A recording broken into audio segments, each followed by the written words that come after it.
everyone, welcome to our event. My name's Savannah, so I'm part of the Medical Minds Matter chapter at CMSRU. I'm here with Sam. Everyone who's sharing their screens right now, that's Dr. B, he's an advisor. But other than that, we have speakers and people from our, both the Medical Minds Matter chapter and then also the Global Health Interest Group at CMSRU.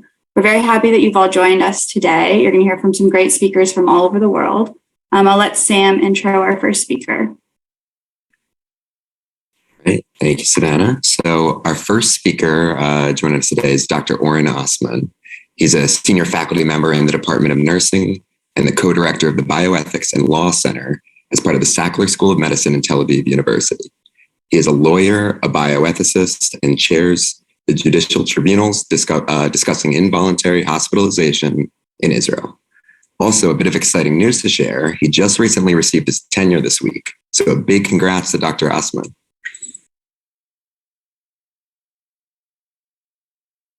All right, thank you, Sam. Actually, I thought I was sick and I was counting on the information you'll get from the first speaker, but adaptation is an important thing. So thank you for this presentation. I'll try to be focused on the topic within 15 minutes. So I'll try to cover some of my experience as chair of district psychiatric commitment review committees in Israel as it might relate to, let's say, culture and the challenges that it might be facing us with as healthcare providers. So a bit about Israel. It's quite a small country. I would say it's smaller in size than Massachusetts, less than 10 million residents. There are some foreign workers from different countries around the world, and some illegals working, coming as refugees and other things from different countries, including Sudan, Eritrea, Africa, and other areas. The population then is quite diverse. At the same time, we have people coming from different cultures and religions. So the Jewish majority is also kind of diverse. So you have the ultra-Orthodox, the modern Orthodox, other religious people, non-religious, and they might bring in different aspects of care when you meet with them. The Arab minority, which is quite a big minority, also is consisted of Muslims and Christians and Druze and others, but also there are different lifestyles. So, for instance, the Bedouins, who are more of a nomad life, people sometimes living in tents in big communities and so on, have a very different kind of life than, let's say, a Muslim or a Christian Arab living in Tel Aviv. And there are other groups that you may know of, like Jehovah's Witnesses on the one hand, but also the Baha'i and other that are not that common in other places.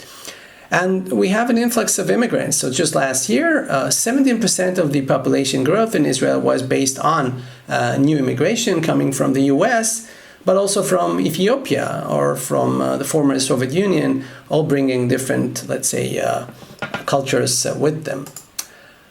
So there's a lot of talk about cultural competence. Some people really don't like this term. They prefer that we just be competent or we just care about patients wherever they're from. And I actually think that's true, but also that there's some logic into being aware of cultural differences and sensitivities. So if you define that as the ability to effectively communicate with individuals that are coming from different cultural groups, then I would say that cultural groups could also include things like, I'd say, people coming from a criminal culture, for instance. It's a concept in criminology. This is a subset of patients that I meet with. And you need to know the language of the offenders if you want to communicate with them on a level that they'll actually respect you and share information with you. So if culture is a collection of individuals who share, let's say, beliefs, patterns of behaviors and values, then this is a very general definition, and a lot of things could go into that. Now, so cultural sensitivities should look at, for instance, how people respect authority. In some cultures, they respect it very much. So their responses might emanate from that and not from telling the truth, or the other way around. In-group loyalty may be a reason for not sharing information, for lying, for hiding, concealing information, and so on. If they have alternative honor codes or justice codes, for instance, in the Arab population, there's sometimes blood money paid when somebody has committed a murder and so on. Between families, you have to know of that. You have to understand that sometimes this is a part of how they look at things, and you have to consider that and understand what it means. And obviously, very religious people would sometimes work by the philosophical concept of divine command morality. So potentially, if God talks to me, I look at it differently than if I'm very religious and I hear God telling me what to do. So there's a lot of talk about effective communication. For instance, there are some socio-historical events that we meet. So if I meet a person who came to Israel through the desert and was held in captivity and so on, then you have to know that these things actually happen. So this is really important to be considering. The stories that they might tell you may sound fictional, but they're actually stories that we know of.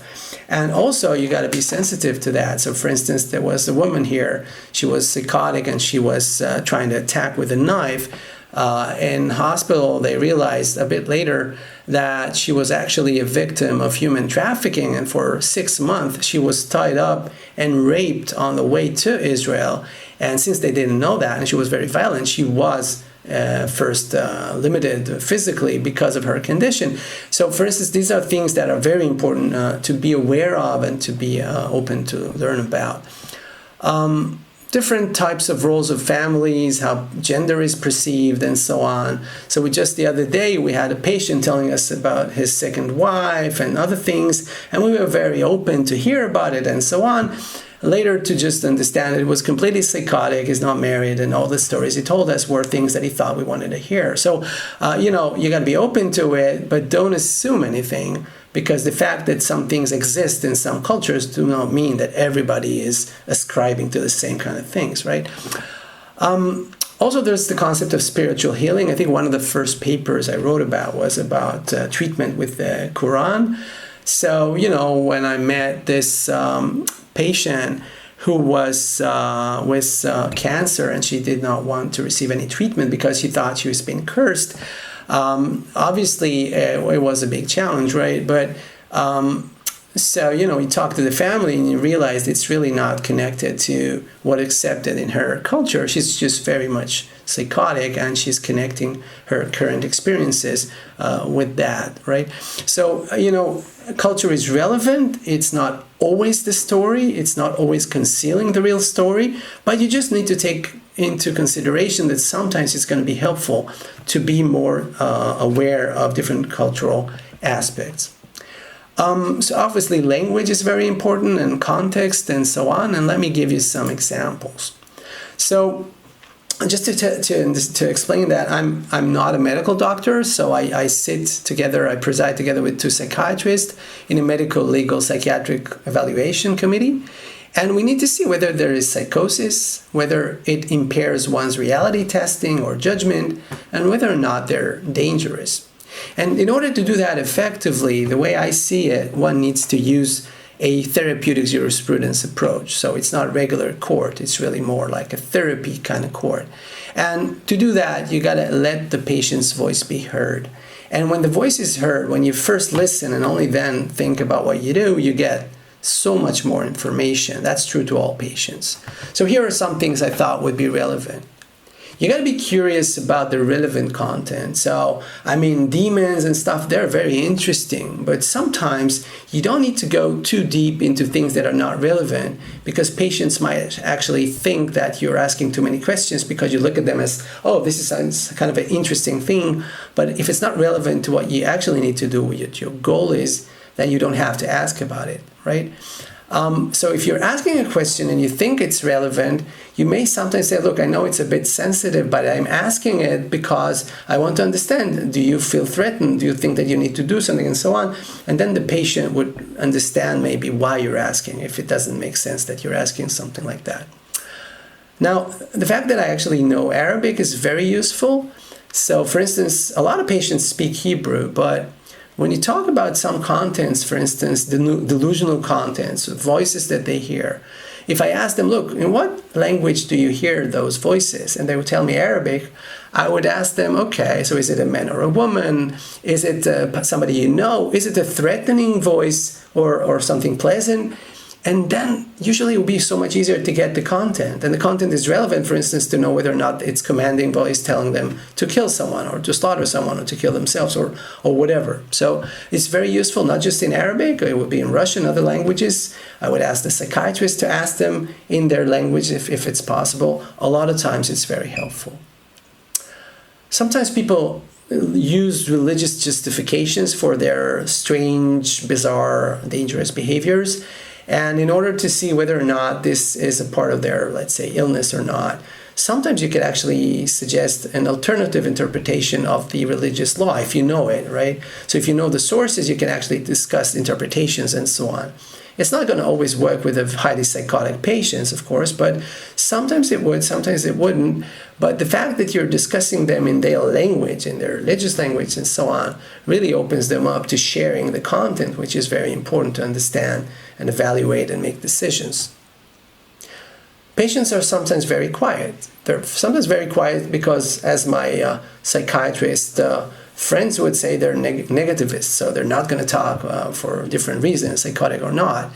But there could be other reasons, right? It could be because of sensitivities or whatever. And so sometimes you need to emphasize that everything that is said is very private. It's not, you're not going to share it with their families or other people and so on. And they open up more, for instance. Sometimes it relates to the parents in the room. There is this biblical order that one needs to respect the parents, right? It's in Jewish law, but also in the Arab culture, very, very common. So sometimes you would say, look, in order to allow your parents to feel respected, for me, is it okay that I ask them to leave? Because I don't want the patient to tell them to leave, because that's not respectful, and so on. So you need to think how to do that in a way that kind of considers their sensitivities.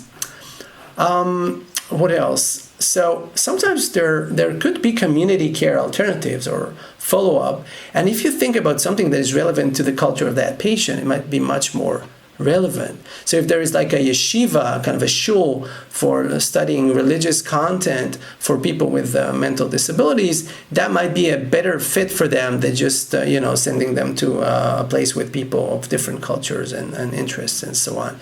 But you have to know those places. You have to have availabilities and so on. And these things sometimes work really well.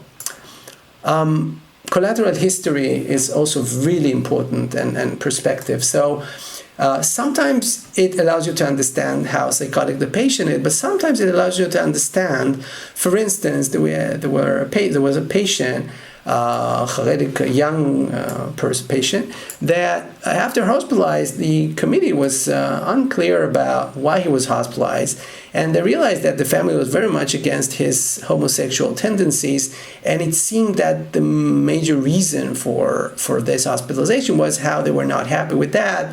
So, okay, he was with some mental distress, but it was not really something that justified hospitalization. So it's really important to get collateral history and perspective, not always to adopt it, but to get a sense of what happened before hospitalization. And of course, there is the issue of chastity. So, for instance, a woman shall not be alone with a man in a room because the third one is the devil. You would have that in Islamic law, but you also have this concept in Jewish law. So just a few weeks ago, we had a woman completely covered like a Taliban dress, a Jewish woman, not very suitable to her culture or group. And she comes in and she sees a bit scared. She seems a bit scared. And I see she doesn't want to talk. And I said, so do you want to sit? She talks to the woman lawyer, tells her, can I talk to you? I don't want to talk to them. So I realized that she has some barrier. So I asked the lawyer, can you ask her, she hears me, why she is preferring not to speak to us? And the psychiatrist asked me, what are you going to do? You want to check her through the lawyer? You want the lawyer to do the exam? Say, well, why not? And within 3 minutes, I already had a regular conversation with that woman because she saw that I'm respecting her limits. And then like 2 minutes later, she forgot about all this men shall not talk to women or whatever was her current interpretation of what she's allowed or not allowed to do. So it's kind of pacing and leading. You first walk with the patient a little bit, and then you try to lead them where it's better for the interview. And there's a lot of time mistrust in the system, so it would be with minorities. And, we had this young woman, postpartum psychosis. She was a Hasidic Jew. Obviously, she was in the hospital, so it was no longer dangerous to the baby because the baby was not with her. We met her family. We talked to them. They wanted to move her to a more religious facility, and we discussed with them that obviously it could be just a few days before she's better. Maybe now transferring her would not be for her best interest. We discussed that with her as well. And that, we shared what we think, what we see, and so on. When we ended this session, I left at the end of the day. They were waiting for me outside, and not in a bad way, telling me just thank you. And I was wondering why they were thanking because we left her there. But it was just because they were ultra-Orthodox and maybe not expecting the non-religious committee to be respectful of their wishes and their cultures and desires and so on. So it comes back to my basic message. That is just when you're respectful, it really does not matter if you don't know everything about the language or the culture and so on. I'm trying to be very brief, so I'll try to get through everything in 2 more minutes and leave it to the next speaker. So first of all, for instance, about language, it's not always an issue, so don't assume that people don't understand, all right? Sometimes using one's mother tongue would be helpful in getting to specific content. Using translators is sometimes a must, but you have to know that they're not always available, they're not always professional, and it really cuts the interview flow. So that's really hard to get the same results when you have a translator. One more thing I wanted to say is really, psychosis, we usually not just hide behind the culture. So if there are psychotic contents that relate to one's culture, they'll do strange stuff and things that are maybe dangerous in other fields of life. Usually that's the way it is. So it's really not that important. Even if you don't know much about one's culture, it doesn't mean you're not going to be able to see that there is something mentally problematic here.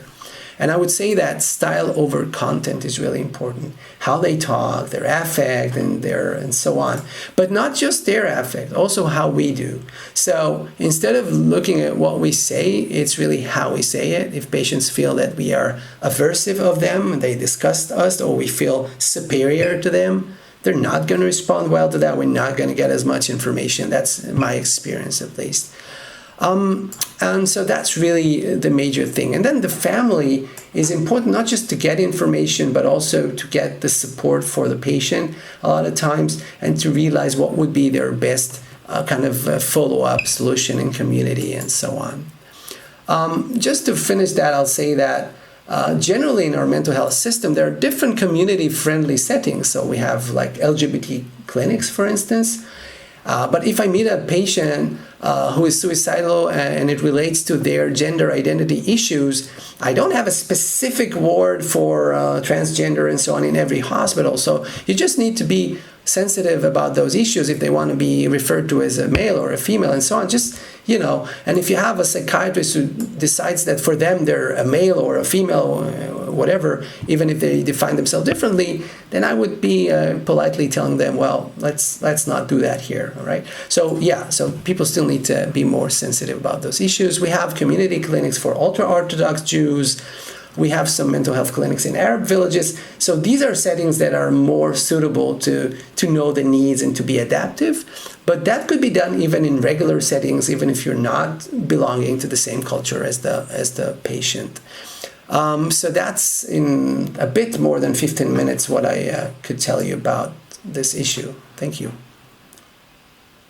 No worries. Well, thank you, Dr. Asman, for sharing all your insight and your stories.